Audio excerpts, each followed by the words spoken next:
Boa noite a todos, meus irmãos.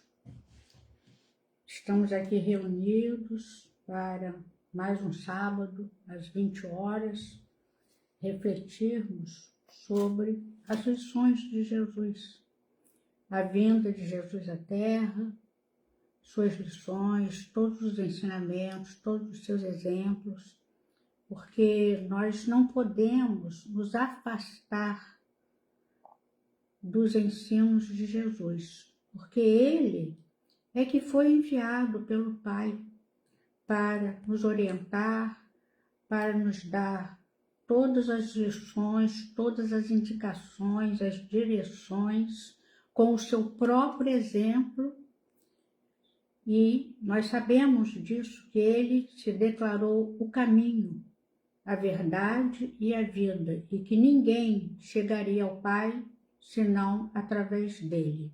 Então, nós não podemos nos afastar dos ensinos de Jesus, né? Dentro da doutrina espírita, nós temos uma infinidade de explicações, esclarecimentos sobre as palavras, né? Os ensinos, as ações de Jesus. Então, não podemos dizer que não sabemos, nunca ouvimos falar, não podemos dizer isso. Nós temos que buscar os bons livros, os livros da doutrina espírita que realmente consideram Jesus como nosso pastor, nosso salvador, o enviado de Deus, e também, por que não, livros cristãos em geral, católicos, protestantes, que nos apresentam Jesus, como a doutrina espírita também nos fala de Jesus, que é o caminho, né? Então, mais um sábado, graças a Deus, estamos aqui reunidos, né, para refletir sobre o que nós devemos sempre lembrar e realizar em função do sacrifício que Jesus fez ao descer à terra, né? Então, preparando a nossa reflexão, eu vou ler do Evangelho de Lucas, capítulo 22, versículos de 7 a 13. A Páscoa, Jesus manda fazer os preparativos. Ora, chegou o dia dos pães ázimos, em que se devia imolar a Páscoa. E Jesus enviou a Pedro e a João, dizendo: Ide, preparai-vos a Páscoa, para que a comamos. Perguntaram-lhe eles: Onde queres que a preparemos? Respondeu-lhes: Quando entrardes na cidade, sair-vos-á ao encontro um homem, levando um cântaro de água. Segui-o até a casa em que ele entrar. E direis ao dono da casa: O mestre manda perguntar-te: Onde está o aposento em que hei de comer a Páscoa com os meus discípulos? Então eles vos mostrará um grande cenáculo mobiliado. Aí fazei os preparativos. Foram, pois, e acharam tudo como lhes dissera, e prepararam a Páscoa. Vamos fazer a nossa prece. Jesus, Mestre amado, sempre presente em nossos corações, em nossas reuniões, como Tu mesmo prometeste, onde 2 ou 3 estiverem reunidos em meu nome, aí estarei eu. Portanto, Jesus, cremos com certeza que Tu estás conosco neste momento, ajudando-nos a refletir de maneira correta e a sentir que essas reflexões alcançam os nossos corações, para que nós possamos dar um passo a mais na nossa evolução, na nossa proximidade ao Teu coração, Senhor. Fica conosco e ilumina a nossa noite, as nossas palavras. Assim seja. Aqui, nesse Evangelho, que é que tem uma explicação, né? Porque como a gente mostra, a harmonia dos evangelhos, mostra os 4 evangelhos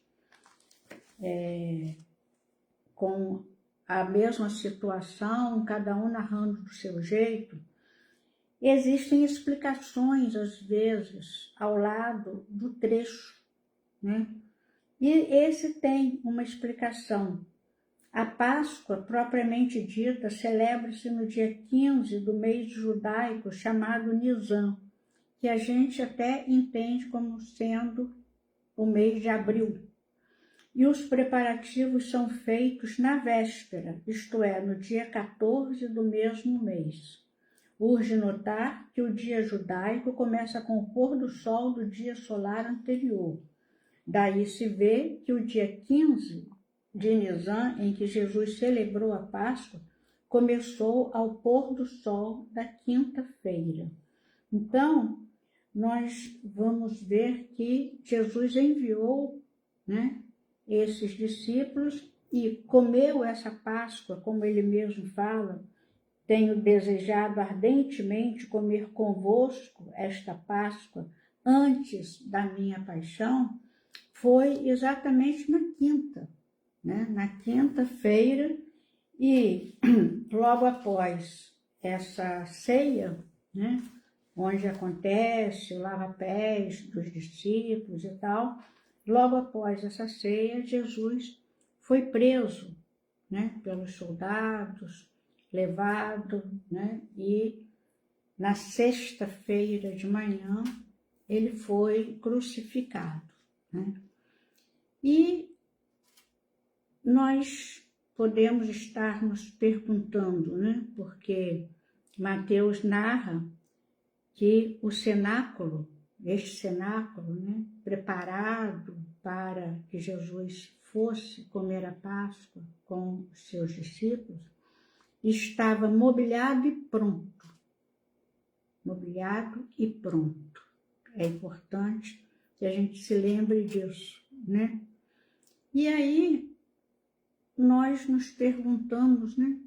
Por que a gente está refletindo hoje, dia 9 de novembro, sobre a Páscoa que ocorreu em abril? E eu vou justificar, né? Segundo Emmanuel, comentando esse trecho sobre a Páscoa, ele fala que aquele cenáculo mobiliado a que se referiu Jesus é o perfeito símbolo do aposento interno da alma.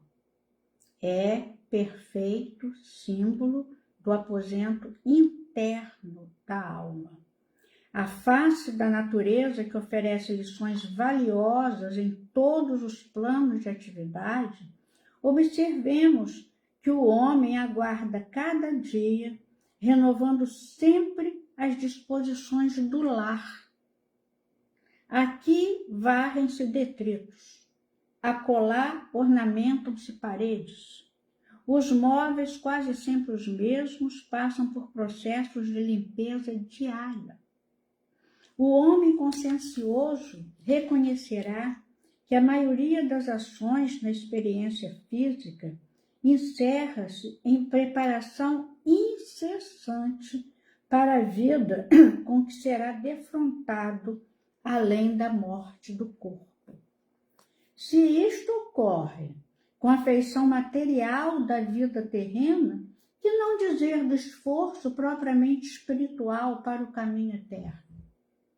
Certamente, numerosas criaturas atravessarão o dia à maneira do irracional, em movimentos quase mecânicos. Erguem-se do leito, alimentam o corpo perecível, absorvem a atenção com bagatelas e dormem de novo cada noite. O aprendiz sincero, todavia, sabe que atingiu o cenáculo simbólico do coração. Olhem só, Emmanuel mostrando o cenáculo como o nosso coração. Embora não possa mudar de ideias diariamente, qual acontece aos móveis da residência, dá-lhes novo brilho a cada instante, sublimando os impulsos, renovando concepções, elevando desejos e melhorando sempre as qualidades estimáveis que já possui. O homem simplesmente terrestre mantém-se na expectativa da morte orgânica. O homem espiritual espera o mestre divino para consolidar a redenção própria. Não abandoneis, portanto, o cenáculo da fé. E aí dentro, fazei preparativos em constante ascensão. Então, meus irmãos, eu estou aqui trazendo, estendendo essa aplicação dessa frase de Jesus, fazei preparativos da Páscoa, para um momento importantíssimo no nosso calendário de cristãos, que é o Natal. Nós já estamos preparando materialmente o Natal. Já tem gente fazendo mudanças em casa, mudando uma mesinha, uma cadeira para montar a árvore. A gente já vê as lojas enfeitadas, as luzes, as guirlandas nas portas, os tapetes. Estamos nos preparando para o Natal? É uma pergunta. Ou será que nós estamos como esse homem terrestre, né? Que mantém-se na expectativa da morte orgânica?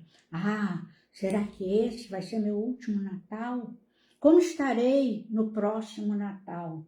Mas o que é que significa o Natal para nós? Como nós devemos nos preparar para o Natal? Fazei preparativos, porque Emmanuel fala que esse cenáculo é perfeito símbolo do aposento interno da alma. Então, como os discípulos deveriam fazer esses preparativos para a Páscoa, nós, entendendo como Emmanuel nos orienta, que o cenáculo é o aposento interno da nossa alma, né? É um perfeito símbolo, nós não teremos que nos preparar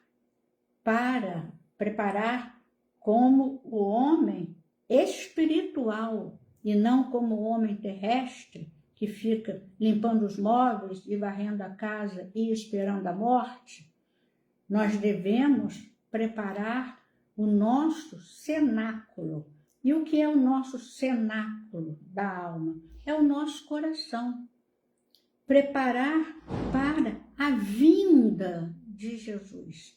Nós sabemos através das mensagens, né, que no mês de Natal, por que tantas coisas boas acontecem? Pessoas se perdoam, se abraçam, se lembram das famílias. Aquele filho que estava tão distante vem no Natal visitar os pais, a mãe ou o pai, né? Por que as vibrações se amenizam no mês, principalmente de dezembro? Não é só a compra de presentes, mas a amenização dos sentimentos. Mesmo que depois, em janeiro, as coisas voltem um pouquinho ao que eram, mas houve a experiência, né? E vai haver a lembrança sempre de que nesse Natal, fulano veio me abraçar. Nesse Natal, recebi uma mensagem de uma amiga que há muito tempo não falava comigo. Sempre acontece alguma coisa boa no Natal em termos de sentimento, de confraternização. Daí até a instituição, vamos dizer assim, né? Nas empresas, nas lojas, né? Nas fábricas, né? Da confraternização de Natal. embora nessa confraternização haja, né, bebida, muita comida, que o ideal não é esse, mas existe o nome confraternização do Natal e existe até a troca de presentes. Por quê? Por que presentes? Porque Jesus foi o nosso presente. O presente que nós recebemos de Deus, do Pai. Então, há ainda, mesmo que a pessoa não saiba que ela está representando esse presente que veio do alto, mesmo que ela ainda não saiba, um dia ela vai saber. Porque junto com o presente vem um cartãozinho carinhoso, amoroso, sempre vem. Então, é um mês de confraternização. Por quê? Porque Jesus veio nos ensinar o amor fraterno, além dos outros aspectos de amor, né? O amor filial, o amor materno, o amor paterno e o amor a Deus, que nós devemos amar acima de tudo. Sabemos disso desde os mandamentos recebidos por Moisés, né? Nós sabemos que devemos amar a Deus acima de tudo e ao próximo, né? Como a nós mesmos. Então, nós ficamos esperando a chegada de Jesus. As crianças, né? Ficam às vezes muito ligadas ao Papai Noel por uma falha dos pais que colocam Papai Noel acima de Jesus, que colocam o valor material do presente acima de tudo. E nós, pais, educadores, avós, tios, devemos nos corrigir para corrigir o conceito de Natal que as crianças têm. Natal não é ir ao shopping, sentar no colo daquele que está fantasiado de Papai Noel e tirar uma fotografia. Natal é algo muito diferente disso, né? Então, nós estamos hoje aqui estendendo esse significado da Páscoa para a espera da chegada de Jesus em nossa casa espiritual. Não é na nossa casa de cimento e tijolo, na nossa casa espiritual, né? No nosso cenáculo interno. E, como Emmanuel fala, né?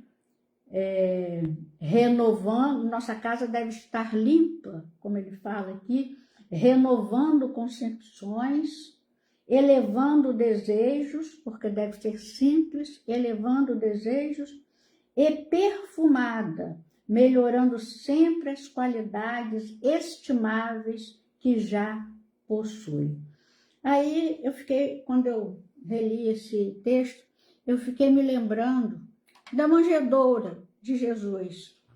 Como é que Maria, né, arrumou aquela manjedoura? Ela não chegou ali na gruta e após o parto, ela simplesmente colocou Jesus ali. Lógico que não, né? Ela limpou a manjedoura, né? Então, é a nossa casa, né? Limpa, renovando concepções. Mudar nossos conceitos materialistas, né? Vamos renovar um pouco, né? Elevando desejos. Nesse Natal eu quero ganhar um carro, eu quero ganhar... Não é, nós não temos que desejar as coisas materiais no Natal. Vamos elevar os nossos desejos. Quero ser mais fraterno, quero perdoar mais, quero ser mais espiritualizado, quero valorizar mais a leitura de livros espirituais. Isso é elevar desejos, os nossos desejos, né? E melhorando as qualidades que já possuímos, porque nós possuímos qualidades, né? Nós fomos criados simples e ignorantes, não fomos criados com defeitos. Nós fomos criados para evoluir, simples e ignorantes. Vamos acrescentar coisas boas neste Natal e manter, né, durante o ano, né? Então, Emmanuel fala isso e eu fiquei pensando, né? Aí Maria limpou, sim, limpou a manjedoura, né? Afofou mais ali, preparou para colocar Jesus deitadinho. Que desejos ela expressou naquele momento? Não sabemos, que Maria era um anjo. Como nós vamos alcançar o coração de um anjo, os pensamentos, os sentimentos de uma mãe angelical como Maria. Mas também, né, perfumou. E aí eu fiquei pensando hoje à tarde, perfumou como? Será que ela colocou nos cantinhos assim da manjedoura algumas ervas, algumas flores? Ou não, porque o próprio Jesus perfumou aquela manjedoura. Todo bebê tem um cheirinho gostoso. Imaginem o perfume do bebê Jesus. Ele perfumou o ambiente todo, ele não perfumou só a manjedoura.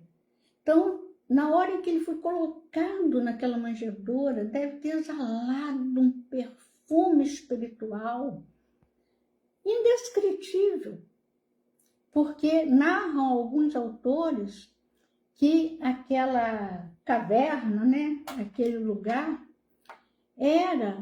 estava assim, iluminado. Qual era a luz daquela caverna? A luz de Jesus, iluminado pela luz de Jesus. E se estava iluminado, estava perfumado, né? Então, eu nunca tinha pensado nisso, pensei isso hoje, e até me emocionei muito com a ideia do bebê Jesus perfumando a manjedoura e o ambiente, né? Então, alguém pode estar pensando assim, mas Jesus nasceu há 2024 anos, né? Ele não está mais entre nós. Será que ele vem à Terra? Será que não vem? Quando que ele vai nascer de novo? Porque muitas pessoas, muitos cristãos, né, creem na volta do Cristo, né? E quando que Jesus vai nascer de novo, né? Jesus não precisa de uma data para nascer. E é Vinícius que nos dá essa explicação sobre o nascimento de Jesus, quando que ele ocorre. Ele ocorre sempre. Ele pode nascer em qualquer dia, em qualquer lugar, junto a qualquer pessoa.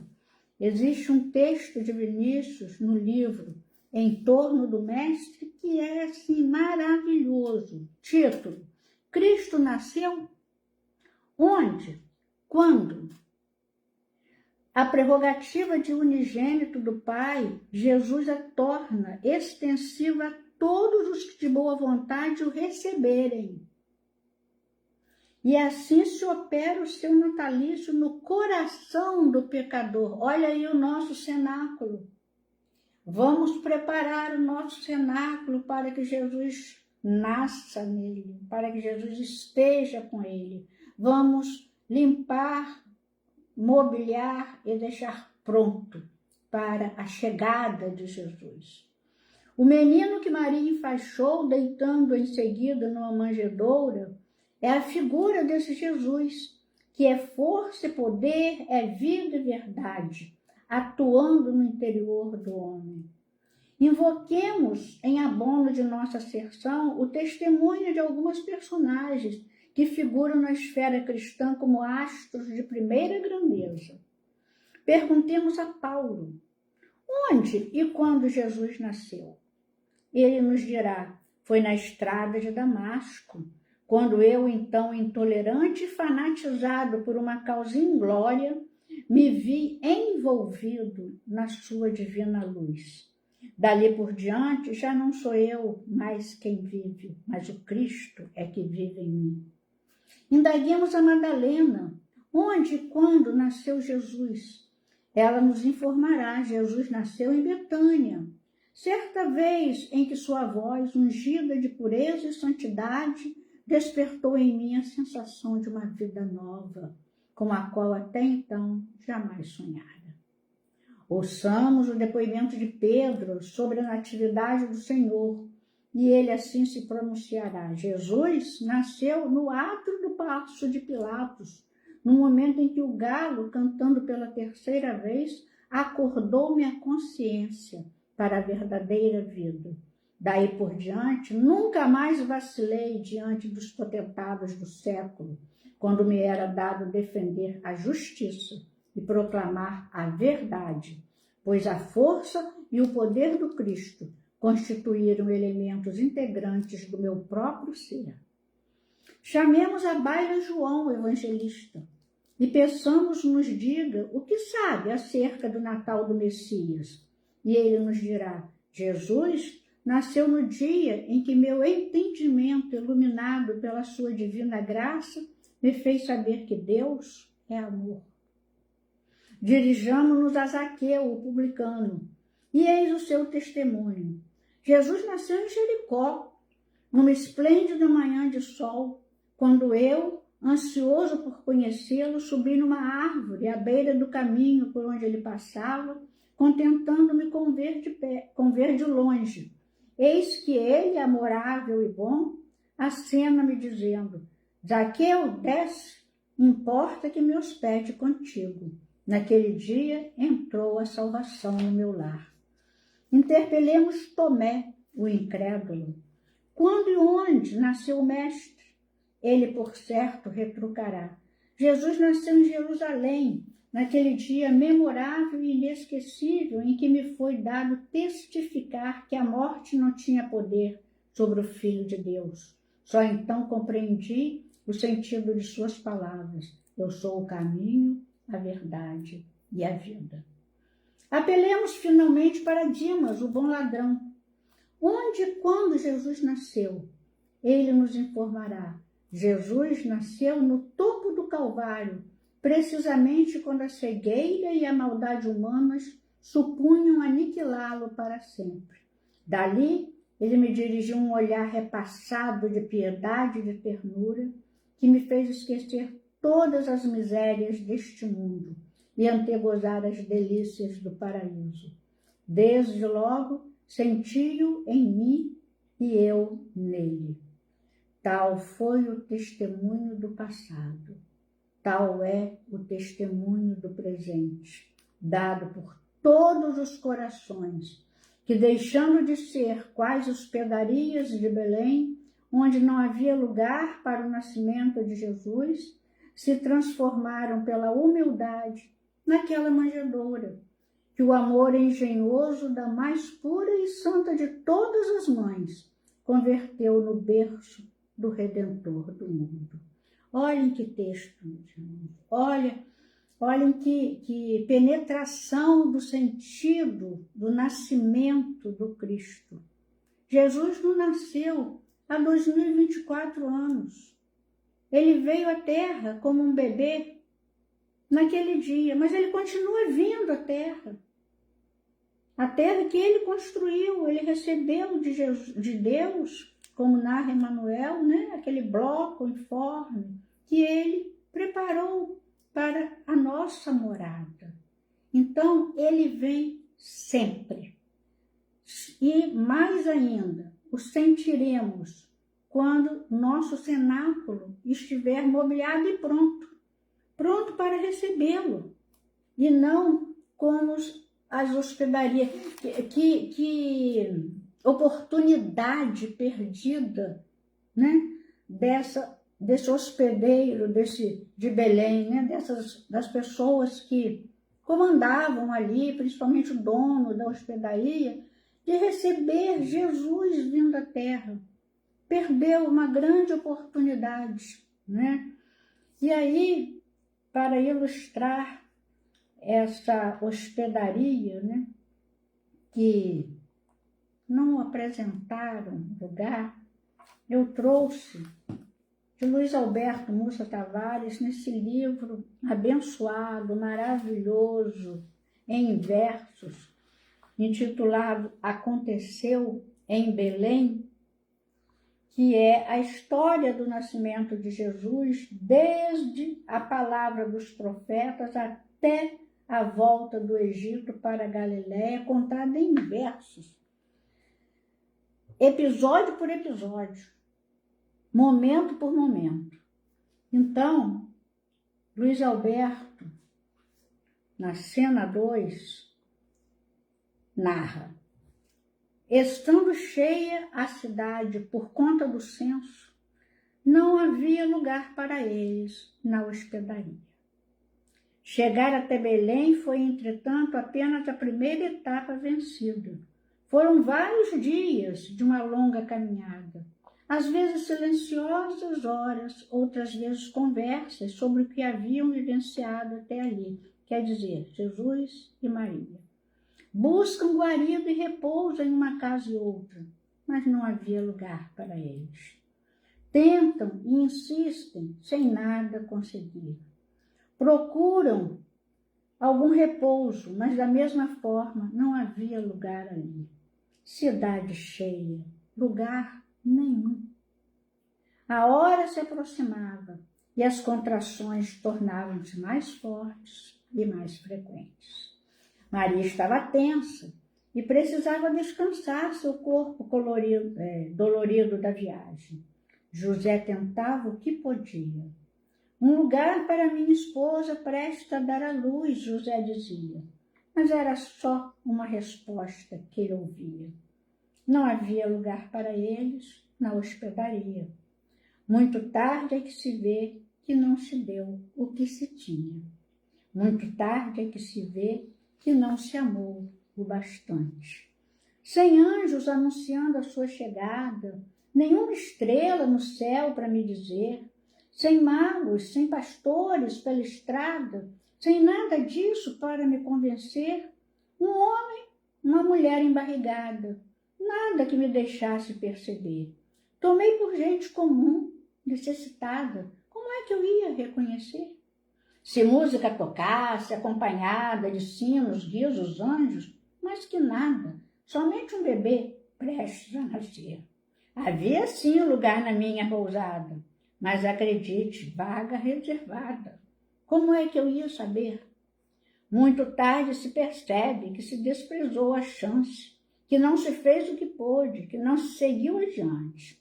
Muito tarde é que se nota o quanto se foi mesquinho, de comportamento tolo, de gestos deselegantes. Muito tarde se conclui que havia uma outra saída, mais fácil e um outro caminho, muito mais interessante.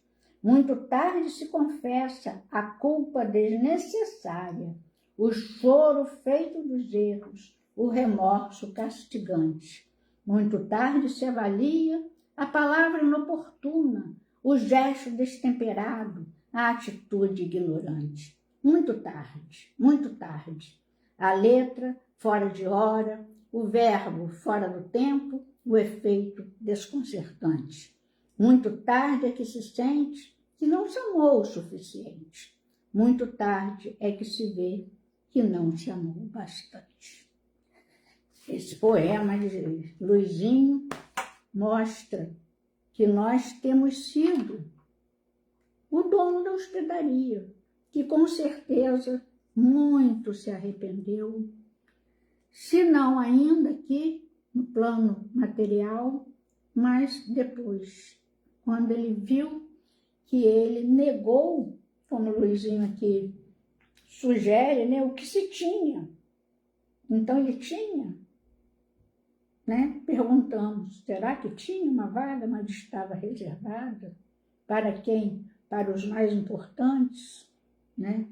Então, nós, quando chegamos no plano espiritual, nós temos uma fase de arrependimento do bem que não fizemos, do bem que deixamos de fazer por orgulho, por indiferença, por coração duro. Simplesmente deixamos de fazer, não demos importância ao que tinha importância. É o que nós estamos fazendo na vida. É isso? Como Rafael sempre pergunta, é isso mesmo que nós estamos fazendo? Sendo hospedarias de Belém, né? Fechamos a porta para Jesus. Nós precisamos pensar nisso, porque Jesus vai sofrer por nós, como ele ainda sofre por nós, pelo que nós vamos sofrer em consequência dos nossos atos rebeldes, egoístas, orgulhosos. Nós não estamos pensando nisso. Imagine como uma mãe, como um pai sofre pelo erro dos filhos. Como sofre? Que tristeza para uma mãe quando vê o filho errando, pensando nas consequências daquele erro. Imagine Jesus olhando para nós. Como ele sofre por nós. Nós estamos fazendo Jesus sofrer, é isso, gente? É isso mesmo? Nós estamos fazendo Jesus sofrer? Não estamos nos importando com isso? Vamos pensar e começar a preparar nosso cenáculo. Mobiliado e pronto, né? Porque realmente, como o Emmanuel fala, né? Continuando a seguir aqui esse texto, né? De Emmanuel, fazer preparativos, se referindo à Páscoa, mas totalmente cabível, né? Para o Natal, né? Nós, o homem espiritual, o homem terrestre, mantém-se na expectativa da morte orgânica. Ele trabalha, faz dinheiro, compra as coisas materiais, e é isso, essa roda viva do homem terrestre. Mas o homem espiritual espera o mestre divino.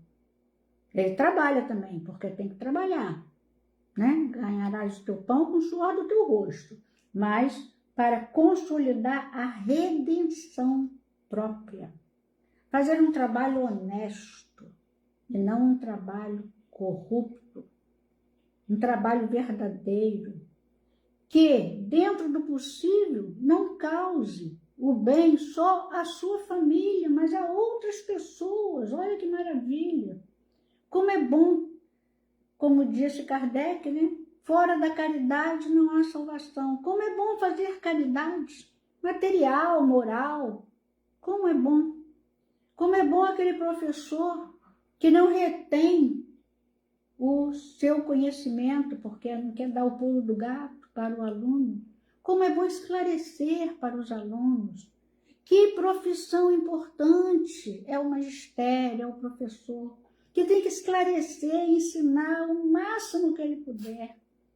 Dar todas as oportunidades do aluno crescer, incentivar, indicar livros, pesquisas, que aí o aluno cresce, graças àquele professor.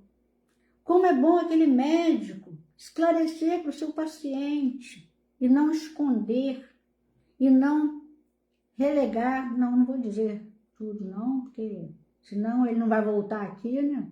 Ele vai tomar o remédio certo, não vai voltar, não vai pagar a consulta mais. Olha só, as profissões nos são dadas para nós fazermos o bem, para, junto ao cuidado de cumprir as nossas profissões, sejam elas quais forem, de nós fazermos com que o outro cresça, com que nós possamos crescer também fazendo a caridade em benefício do outro, mobiliando o nosso cenáculo para nós recebermos, né, Jesus. Então, vamos mudar, como Kardec ensina no Evangelho segundo o Espiritismo, capítulo 2, se não me engano, vamos mudar o nosso ponto de vista. Vamos entrar em sintonia com o ponto de vista espiritual. Diz André Luiz, não me lembro em que livro, que nós estabelecemos sintonias. Não só, né, com os encarnados.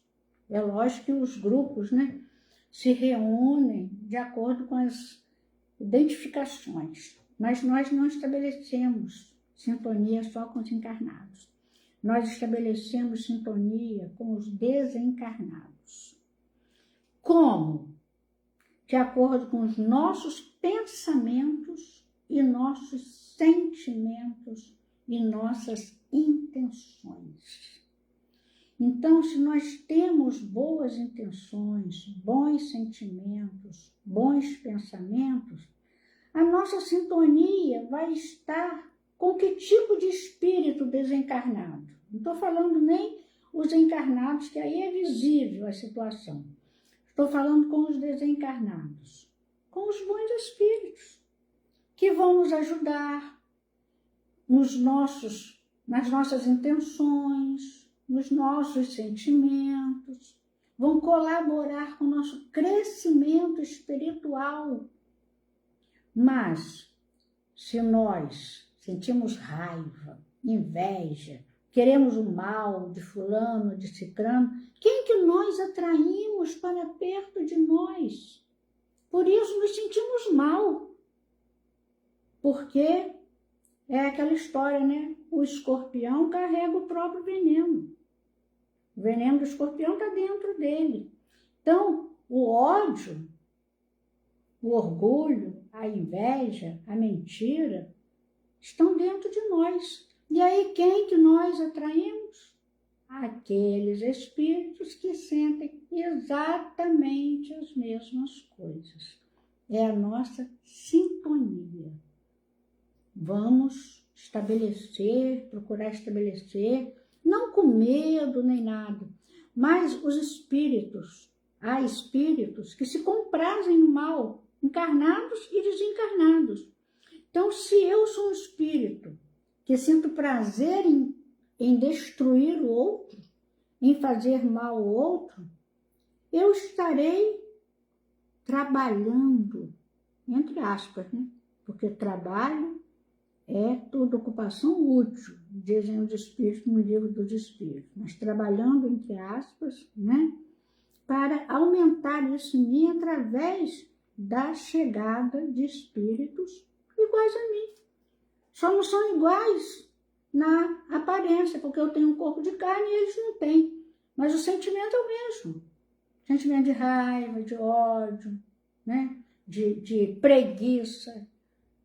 Enfim, todos os sentimentos ruins que vão, aos poucos, nos destruindo, acabando com a gente. Né?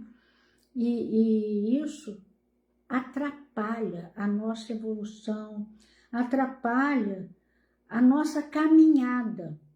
Por isso Jesus se revelou como o caminho, porque se nós seguirmos Jesus e as palavras dele, nós estaremos caminhando mais facilmente, estaremos retirando as pedras do caminho, porque são muitas colocadas por nós mesmos. Né? Então Jesus é realmente o caminho. Ele nos alivia, né, no que nós podemos ter de alívio, não o que ele pode aliviar, ele pode tudo. Jesus pode tudo. Mas o que é indicado para nós? Qual o remédio que é indicado para a nossa doença? A doença do orgulho, a doença da preguiça, da inveja. Qual é o remédio? Só Jesus sabe, só Deus sabe. O que é que ainda nós vamos beber de amargo para curar as nossas feridas, as nossas lepras da alma? O que é que nós vamos ingerir, né?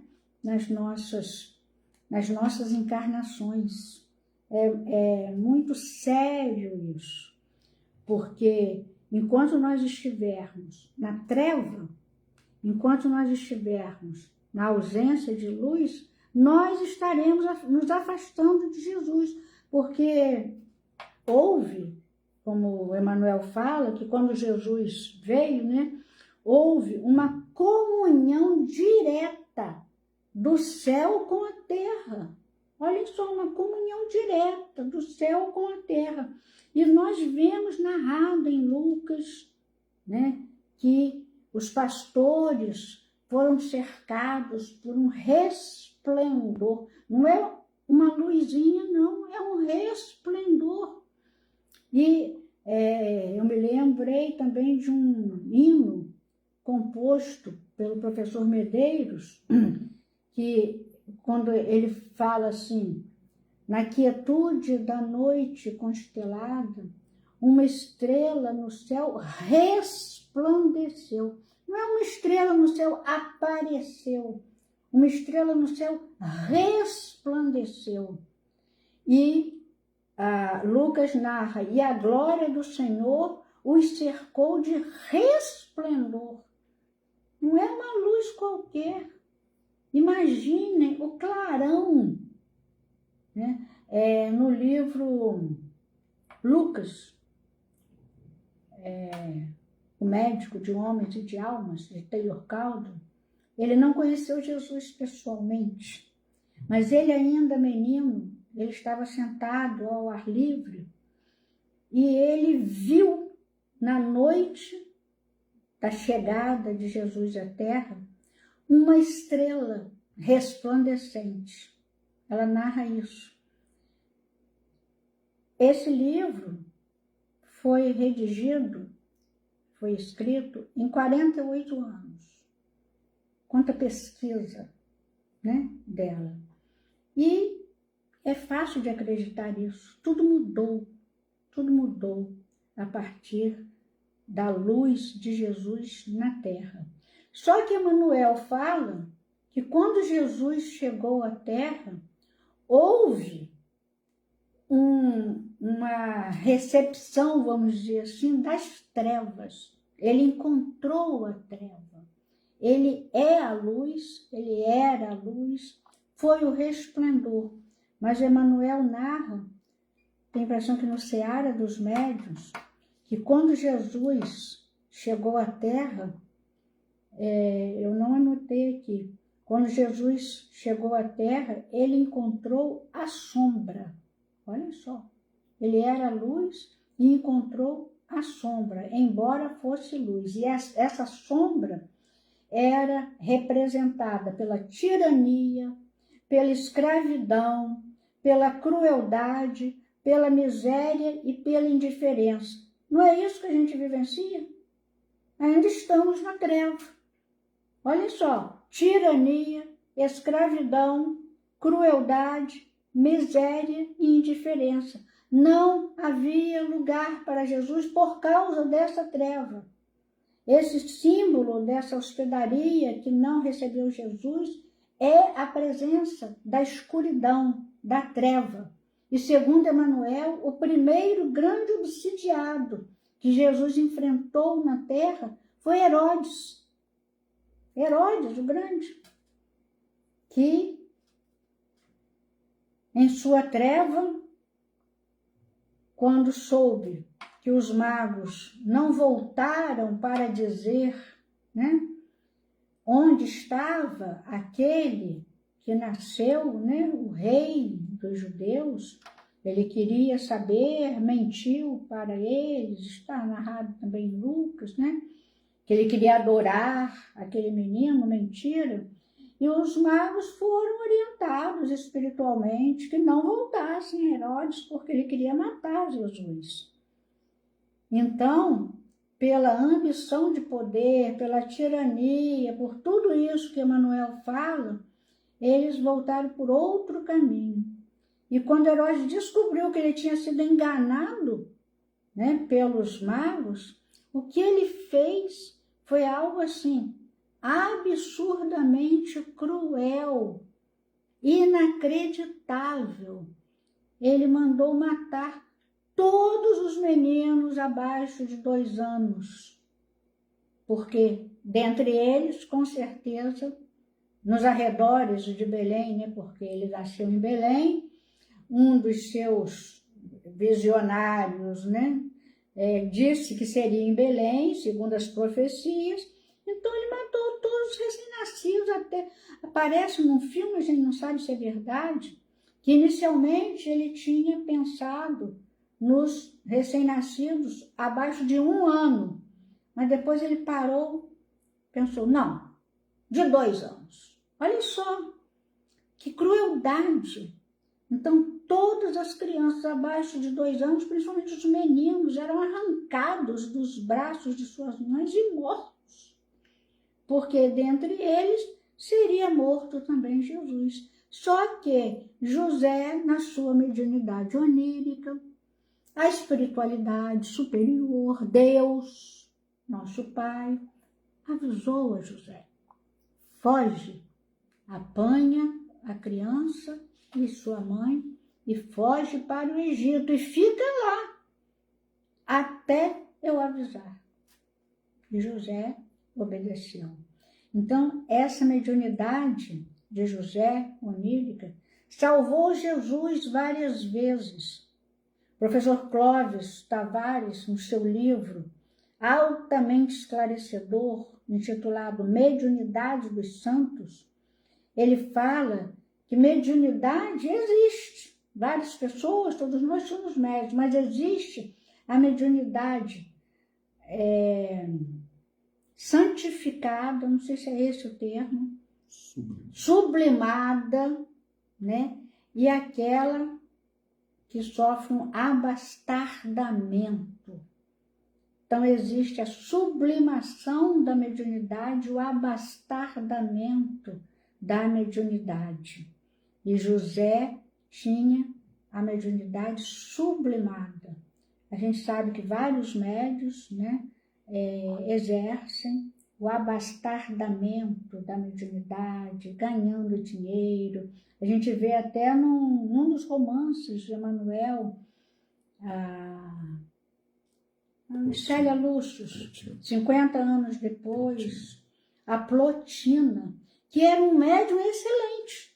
Olhem só, era um médium excelente. Porque quando Cláudia Sabina foi a ela com uma bolsa cheia de moedas de ouro, né, para pagar a ela o serviço, indicando a ela o que ela deveria fazer para acabar com o casamento Alba Lucínia e Euvídio Lúcius, que era a grande paixão da juventude dela, Plotina avisou a ela, olha só, vejo junto a esta mulher que você quer destruir um anjo que pode apanhar para si. Olhem que mediunidade! Ela vê a presença de Célia Lúcius junto à mãe, junto a Alba Lucínia. Pode apanhar para si todas as consequências disso e salvar a mãe. E não foi isso que aconteceu. Ela viu, ela previu a ação de Célia Lúcius. Olhem que mediunidade, meus irmãos. Sofrendo um abastardamento pela ganância de dinheiro. Que pena, um médium excelente, né? Então, existe o abastardamento até hoje, né? Até agora também aparece até, né, nas redes sociais, Instagram, né? Previsões disso, daquilo, não sei o quê, ganhando fama. Isso é abastardamento da mediunidade. São médiuns, né?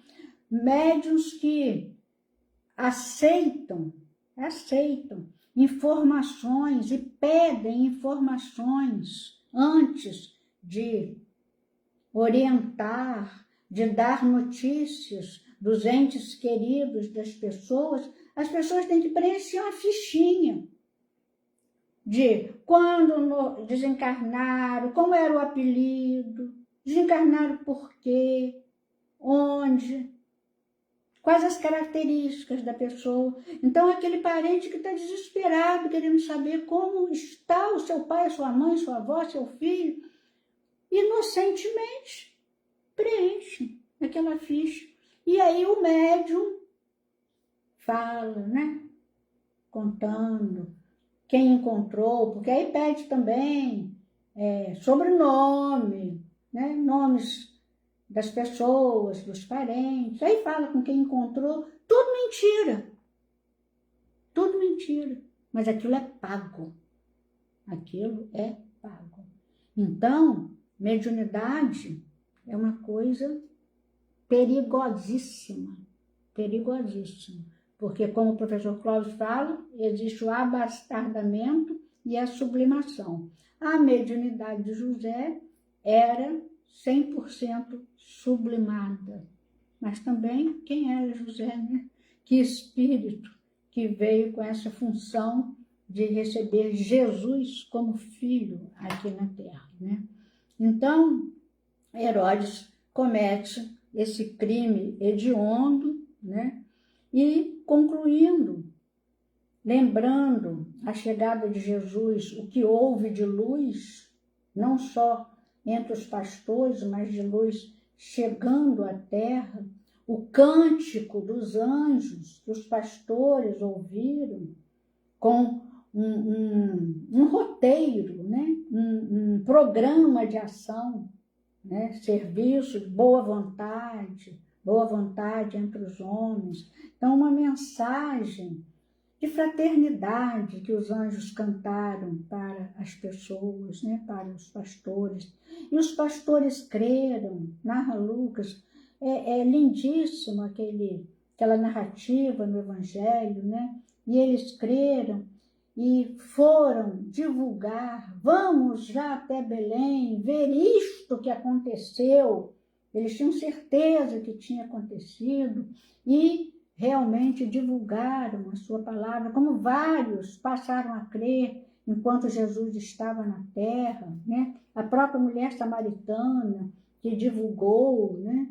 Entre os samaritanos que não gostavam dos judeus, enfim, há aqueles que foram realmente cumpridores de uma tarefa de divulgação para a presença e os ensinos de Jesus, né? Então, meus irmãos, que nós possamos preparar nosso cenáculo, né? Nosso cenáculo para este Natal, para a chegada de Jesus, não só na nossa casa material, quem sabe ele não passa por aqui, né? Vamos fazer a nossa oração, fazer a nossa confraternização familiar, mas vamos preparar sempre, a cada dia, o nosso cenáculo. Como Emmanuel falou, não abandoneis, portanto, o cenáculo da fé.